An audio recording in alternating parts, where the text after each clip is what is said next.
इसमें से पुनीत जैन आपका स्वागत करता हूं आपके अपने यूट्यूब चैनल पर। दोस्तों आज की वीडियो यहां पर जो है जीएसटी में लेटेस्ट अपडेट को लेकर है। जीएसटीआर 3 भी जो है उसमें काफी बड़े नए चेंजेस को एनेबल किया गया है। तो जब आप जो है अपनी अगस्त मंथ की जीएसटीआर 3 भी रिटर्न भर रहे होंगे तो आपको ये चेंजेस ध्यान रखना है, उसके बाद ये फाइल करना है। तो जो भी व्यूअर्स हैं इस वीडियो को शेयर जरूर करें। मैं यहाँ पर जीएसटी पोर्टल पर ही डायरेक्ट आपको दिखाने वाला हूँ कि क्या क्या नए चेंज आए हैं जीएसटीआर 3 में, ताकि आप उनका ध्यान रख सकें। एक जो चेंज है वो नेक्स्ट मंथ से एनेबल होगा, ठीक है, जब आप सितंबर की रिटर्न अक्टूबर में भर रहे होंगे।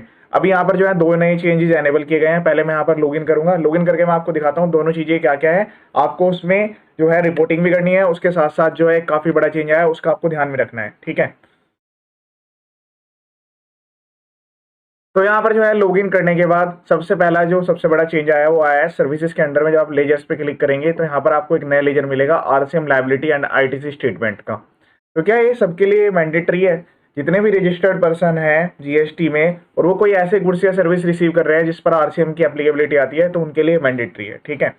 इसमें जो है एक तो आपको यहाँ से तो स्टेटमेंट दिखाई देगी, क्योंकि देखिए यहाँ पर जो है आरसीएम का जो लेजर है वो अलग से यहाँ पर डाल दिया गया है, ठीक है, कि आपका कितना आरसीएम अवेलेबल है एज एन आईटीसी क्लेम, वो आपको यहाँ पर दिखेगा। पहले यहाँ पर 3 लेजर आया करते थे, फिर उन्होंने लास्ट में जो है कुछ मंथ्स पहले एक नया इलेक्ट्रॉनिक क्रेडिट लेजर लाए थे रिक्लेम स्टेटमेंट वाला। अब एक नया लेजर यहाँ पर एनेबल कर दिया है। इसकी एक तो यहाँ पर आपको रिपोर्टिंग करनी है, ओपनिंग बैलेंस की रिपोर्टिंग करनी है। तो यहाँ पर आपको रिपोर्ट करना है अपना आईटीसी का ओपनिंग बैलेंस, कि किसी भी पर्टिकुलर डेट में जब आप फाइल कर रहे होंगे तो वो यहाँ पर आपको एंटर करना है। वो कौन सा आईटीसी यहाँ पर आपको दिखाना है? Opening RCM ITC balance reverse charge mechanism में वो आईटीसी जो आपने जमा तो कर दिया था लेकिन आपने उसे क्लेम नहीं किया। Represent those amount where tax on RCM liability has been paid but ITC has not been claimed yet. तो वो जो क्लेम आपने नहीं किया हुआ वो यहाँ पर आपको एंटर करना है। इसमें आप जो है पॉजिटिव और नेगेटिव दोनों फिगर्स एंटर कर पाएंगे। Positive RCM ITC balance indicate that you have paid the RCM liability under, मतलब 3.1 में ये पे करनी होती है। मैं आपको भी यहाँ पर दिखाऊंगा कि आरसीएम की एंट्री कैसे करनी होती है, आपको वो भी मैं बताऊंगा, और फिर उसको आपको आईटीसी में क्लेम करना होता है। नेगेटिव बैलेंस इस तरीके से आएगा कि आपने जो आईटीसी क्लेम तो कर लिया लेकिन अभी तक जमा नहीं किया, बस उस पर यहाँ पर क्लिक करना है, ये वैल्यू डाल के क्लिक करना है वेरिफिकेशन पर, सबमिट कर देना है ईवीसी से। तो आपको जो बैलेंस है वो आपको डैशबोर्ड पर यहाँ पर दिखना स्टार्ट हो जाएगा, ठीक है। पहला चेंज तो यहाँ पर ये एनेबल हुआ है। तो अब मैं फाइल रिटर्न पर क्लिक करूंगा, उसके साथ मैं सेकंड चेंज भी यहाँ पर आपको बताऊंगा। तो पहले चेंज की बात करेंगे। कंप्लीट ही अगस्त मंथ की यहाँ पर जीएसटीआर 1 ऑलरेडी फाइल्ड है। अब मैं आपको जीएसटीआर 3 भी में लेकर चलूंगा डायरेक्ट। तो अब जो जीएसटीआर 3 भी रिटर्न है, ये मेरी जीएसटीआर 3 भी रिटर्न है। इसमें जो पहला चेंज है वो ये है कि जो टेबल है 3.1 करके, इसके अंडर में आपको रिपोर्टिंग करनी होती है, क्योंकि जो रिसिपिएंट है एज एन रिसिपिएंट आपको टैक्स पे करना होता है। हाँ, इसका जीएसटीआर 1 में कहीं रिपोर्टिंग नहीं होती, केवल 3 में होती है। सपोज करें आपने जो है ट्रांसपोर्ट की सर्विस रिसीव की है, तो उस केस में जो है अगर आप अनरजिस्टर्ड पर्सन से रिसीव कर रहे हैं तो उस केस में यहाँ पर आपको मैनुअली फिगर एंटर करनी पड़ेगी। सपोज करें मैं यहाँ पर 100 रुपीज़ की आपको एंटर करके दिखाता हूँ, और उस पर जो है सीजीएसटी भी हो सकता है, और सीजीएसटी एसजीएसटी या फिर आईजीएसटी हो सकता है। क्योंकि अगर आपने लोकल से लिया है तो फिर ये दोनों टैक्स आएंगे, अगर आपने इंटरस्टेट लिया है तो ये वाला टैक्स आएगा। तो मैं अभी यहाँ पर एज्यूम कर लेता हूँ ये वाला टैक्स है। तो यहाँ पर आपको इस तरीके से आरसीएम एंटर करना होता है जब आप अनरजिस्टर्ड पर्सन से बाय करेंगे गुड्स या सर्विसेज, ठीक है। अब ये सर्विसेज हमने यहाँ ट्रांसपोर्ट के लिए, अगर ये B2B है, मतलब आप इसे रजिस्टर्ड पर्सन से ले रहे हैं और वहां पर वो अपना टैक्स पे नहीं कर रहे हैं फॉरवर्ड चार्ज में, वो इनवर्ड चार्ज में आपके ऊपर लायबिलिटी डाल रहे हैं, तो उस केस में यहाँ पर आपको ऑटोमेटिकली ये फिगर्स आएंगी। और इसके साथ साथ ये जो फिगर्स हैं जैसे मैंने भी यहाँ पर एंटर करी है, इसके साथ साथ ये मेरे आईटीसी क्लेम वाले लेजर में भी यहाँ पर ऑटोमेटिकली दिखाई देंगी, क्योंकि यहाँ पर मैंने मैनुअली एंटर किया है। तो मुझे यहाँ पर क्लेम करना होता है किसके अंडर में? यहाँ वाले ए पार्ट के अंडर में कॉलम नंबर 3 में आता है, जहां पर मुझे आरसीएम लेना होता है इनवर्ड सप्लाई का। तो मैंने आईजीएसटी का लिया है, तो मैं 18 रुपीज यहाँ पर लूंगा। फर्क इतना है कि जहां पर ये रजिस्टर्ड से आप लेंगे तो ये ऑटोमेटिकली आएगी फिगर, यहाँ पर भी आएगी ये फिगर, और यहाँ पर क्लेम करने के लिए भी आएगी। लेकिन गलती कहां पर होती है? जहां पर आपने अनरजिस्टर्ड से लिया हो। तो आप चेक करें, अनरजिस्टर्ड से आप सर्विस रिसीव करते हैं तो उस केस में आरसीएम की लायबिलिटी आती है। मैंने ट्रांसपोर्ट की सर्विस का आपको एग्जांपल दिया है, इसी तरह से और भी सर्विसेज हैं जो कि स्पेसिफाइड है। आरसीएम की पूरी लिस्ट कौन कौन से गुड्स या सर्विसेज इन पर आरसीएम एप्लीकेबल है उसके लिए मैं डिटेल्ड वीडियो अपने यूट्यूब चैनल पर अपलोड की हुई है, आप वीडियो देख सकते हैं। तो उनका ये कहना है कि जी आपने पहले कुछ मंथ्स में अगर ये मिस्टेक करी है तो अब आप उसको करेक्ट कर सकते हैं। मतलब आपने जो है यहाँ पर भी रिपोर्ट नहीं किया, यहाँ पर इसको रिपोर्ट नहीं किया, और वहां पर क्लेम कर लिया, या फिर उल्टा कि आपने यहाँ तो रिपोर्ट कर दिया और क्लेम नहीं करा, तो दोनों केस में आप वो लायबिलिटी वहां पर दिखा सकते हैं। तो जो बैलेंस होगा वो आपका क्रेडिट लेजर में चलता रहेगा, ठीक है। और यहाँ पर आप ध्यान रखें, जब आप इसको यहाँ पर पे करेंगे उसके साथ साथ आईटीसी क्लेम भी करेंगे। एक पॉइंट यहाँ पर आता है कि अगर आपका इनपुट टैक्स क्रेडिट भी बचा हुआ है तो जो रिवर्स चार्ज मैकेनिज्म के अंडर में जो आईटीसी के पॉइंट आता है वो आपको कैश में ही पे करना होता है। मतलब इसको आप आईटीसी से एडजस्ट नहीं कर सकते, बस सेव पर क्लिक करना है। अब यहाँ पर देखिए मैं आपको दिखाता हूँ, जो मैंने 18 रुपये डाले हैं उसको मेरे कैश में पेबल करने की लायबिलिटी आ जाएगी, जबकि इस केस में यहाँ पर ऑलरेडी आईटीसी बैलेंस है। देखिए यहाँ पर ये आईटीसी का एडजस्टमेंट दिखा रहा है, लेकिन फिर भी मेरे यहाँ पर जो है 18 रुपीज रिक्वायर्ड इन कैश, मुझे कैश में यहाँ पर पे करना होगा।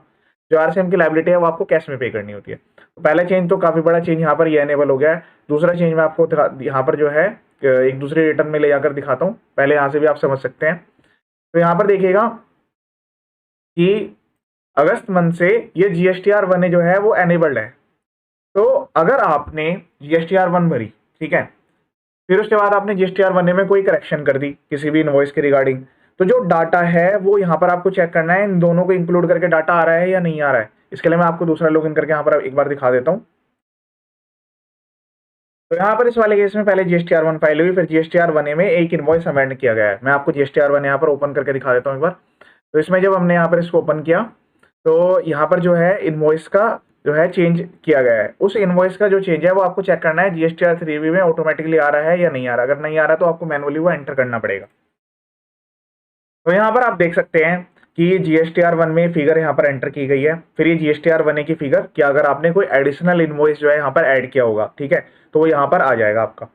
अब यहाँ पर क्या पॉइंट आता है कि जैसे सपोज करें आपको किसी का जीएसटी नंबर चेंज करना है तो वो आप यहाँ पर चेंज नहीं कर सकते जीएसटीआर 1 में, उसको आपको नेक्स्ट मंथ में चेंज करना पड़ेगा। इस वाले केस में क्या है, टोटल वैल्यू यहाँ पर आ रखी है और यहाँ पर जो है एक क्रेडिट नोट यहाँ पर एंटर किया गया है, और जो टैक्स का डिफरेंस है वो कुछ इस तरीके से है। यहाँ पर लास्ट में जो है ना एक इनवॉइस को अमेंडमेंट करके जो अमेंडेड इनवॉइस है उसकी वजह से यहाँ पर टैक्स का डिफरेंस आया है। लास्ट में ये जीएसटीआर 1 की लायबिलिटी थी, टोटल ये लायबिलिटी जीएसटीआर 1 में गई थी, फिर उसके बाद लास्ट में चेंज किया गया, मतलब जीएसटीआर 1 में जो है टैक्स को अमेंड किया गया है, किसी पर्टिकुलर इनवॉइस को लेकर टैक्स की जो वैल्यू है वो गलत तरीके से एंटर की गई थी। जो वो आपकी नेट आउटपुट लायबिलिटी है वो यहाँ पर ये शो करनी चाहिए जीएसटीआर 3B में। यहाँ पर मैं भी आपको जीएसटीआर 3B भी ओपन करके दिखाऊंगा।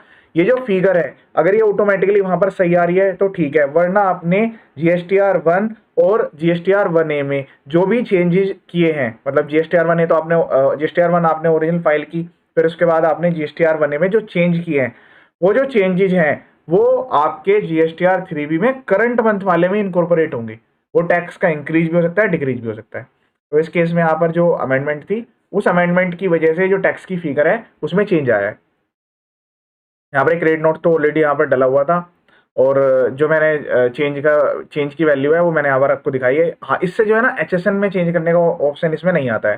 तो जीएसटीआर 1A जो रिटर्न है उसमें जो एचएसएन कोड्स है उनको अमेंडमेंट करने का ऑप्शन नहीं दिया गया। तो इस पर्टिकुलर केस में एक इनवॉइस जो कि जीएसटीआर 1A में यहाँ पर एंटर किया गया है उसमें जो टैक्स है वो करेक्शन किया गया है, तो ओरिजिनल अमेंडमेंट की वजह से यहाँ पर जो टैक्स है वो कम हुआ है। अब मैं आपको जीएसटीआर 3B में दिखाता हूँ, जो नेट फिगर है वो हमारी यहाँ पर ये वाली आनी चाहिए। तो आपको ध्यान रखना है, इस बार जिस भी पर्सन ने जीएसटीआर 1A फाइल की है उसको ये चीज ध्यान रखनी है। देखिए यहाँ पर जो है जो जीएसटीआर 3B है उसमें ऑटोमेटिकली आ रहा है, जो फर्स्ट वाली टेबल होती है उसमें आउटपुट लायबिलिटी और जो टैक्स है ऑटोमेटिकली एडजस्ट होकर आ रहा है। तो आपको ये ध्यान रखना है जीएसटीआर 1A का चेंज है वो 3B में दिख रहा है या नहीं दिख रहा। अगर वो नहीं दिख रहा है तो आपको मैनुअली यहाँ पर फिगर एंटर करनी पड़ेगी। तो ये दो यहाँ पर बड़े चेंजेस आए हैं। अगला जो चेंज है वो आईएमएस को लेकर है, जो इनवॉइस मैनेजमेंट सिस्टम है वो आपका नेक्स्ट मंथ यानी कि 1 अक्टूबर से एनेबल कर दिया जाएगा सितंबर मंथ के लिए। तो उसमें क्या होगा कि जो भी रिपोर्टिंग होगी सामने वाला पर्सन जैसे रिपोर्ट करेगा, अगर उसको कोई गलती दिखाई देगी उसके 2B में वो आपको रिपोर्ट करेगा, आप अपने 1A में करेक्ट करेंगे। तो वो सारी की सारी चीजें जो है वो यहाँ पर एनेबल हो जाएगी। अगले मंथ से क्या होगा कि आपको ये भी ध्यान रखना पड़ेगा किसी पर्सन ने जो आपके इनवॉइसेस हैं उसके साथ कोई एक्सेप्ट रिजेक्ट या होल्ड तो नहीं करा हुआ उसको। तो यहाँ पर नेक्स्ट मंथ से जैसे वो चेंज एनेबल होगा मैं उसके लिए लेटेस्ट वीडियो प्रोवाइड करूंगा। अभी फिलहाल के लिए 3B में 2 चेंज है। इसके अलावा मैंने अपने यूट्यूब चैनल पर जीएसटीआर 1 और 3B के भी डिटेल्ड वीडियो की कौन से कॉलम में आपको किस तरीके से फिगर एंटर करनी होती है, किन पॉइंट्स का ध्यान रखना होता है, वो भी यहाँ पर बताया हुआ है। आप यूट्यूब पर जाकर वीडियो देख सकते हैं। जीएसटी और इनकम टैक्स के काफी सारे बेसिक वीडियोज भी यहाँ पर अवेलेबल है, फाइलिंग और रजिस्ट्रेशन प्रोसेस भी अवेलेबल है। चैनल जो पर्पज है फुली एजुकेशनल है, सब्सक्राइब करें ना करें, वीडियो देखें और आगे शेयर जरूर करें। ये वीडियो देखने के लिए थैंक यू सो मच।